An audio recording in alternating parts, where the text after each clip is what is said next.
మనం ఇవాళ చూస్తే అందరి ఆకాంక్ష ఏంటంటే బాగా డబ్బులు సంపాదించాలని. నేను చాలామందిని డబ్బులు బాగా సంపాదించిన వాళ్ళ జీవితాన్ని చాలా దగ్గరగా చూశాను.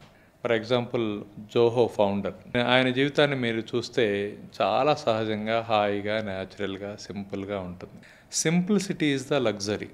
ఇవాళ మీరు చాలామంది కోటీశ్వరుల్ని, చాలా బాగా డబ్బు ఉన్నవాళ్ళని చూస్తే రిచ్ మ్యాన్స్ పూర్ డ్రీమ్ అని అనిపిస్తుంది నాకు. ఏంటి అది అంటే, నేను చాలామందిని కలిస్తే వాళ్ళు ఎటువంటి లైఫ్ బతకాలనుకుంటున్నారు అని వాళ్ళని అడిగితే, నాకు ఒక ఇల్లు ఉంటుంది, నా చుట్టూ ఒక కమ్యూనిటీ ఉంటుంది, నా ఇల్లు మట్టితో కట్టబడి ఉంటుంది, నా ఇంటి కప్పు జమ్ముతో కప్పబడి ఉంటుంది, నాకు ఇంట్లో కరెంటు ఉండదు, ఏసీలు ఉండవు, నాకు ఒక నులక మంచం ఉంటుంది, దాని ముందు ఆరుబయట పేడ కళ్ళాపు జల్లి ముగ్గులేసి ఉంటుంది, నా చుట్టూ కోళ్ళు తిరుగుతూ ఉంటాయి, మా ఇంటిలో పెరటి చెట్లు ఉంటాయి, చెట్ల పాదులు ఉంటాయి, ఇంటి పక్కనే దెబ్బ ఉంటుంది, ఇంట్లో ఒక 2-3 ఆవులు ఉంటాయి, మేము అక్కడి నుంచి పాలు తెచ్చుకుంటాము, వాటిని తోలుకెళ్తాము, మళ్ళా తీసుకొస్తాము, కోడి గుడ్లు పెడుతుంది, అవి తింటాము, పెరట్లో కూరగాయలు ఉంటాయి, మా ఆహారం మేమే పండించుకోగలుగుతాం, మా పాలు మేమే తాగగలుగుతాం.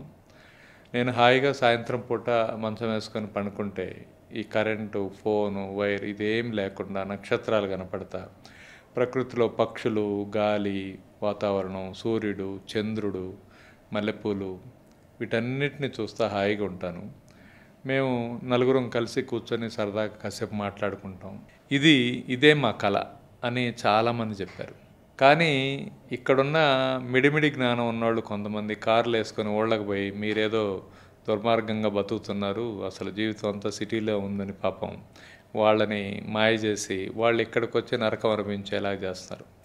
దయచేసి మీరు పూర్ అనుకునే లైఫ్ స్టైలు ఎంత కోటీశ్వర్ల కళో ఊహించండి. సో ఇవాళ అందరి కళ అదే. అటువంటి కళ నిజం కావాలి. అంత హాయి జీవితంలో ఆ నెమ్మది, నిదానం, ప్రశాంతత, ప్రకృతితో కలిసి బతకడం అనేదే లగ్జరీ.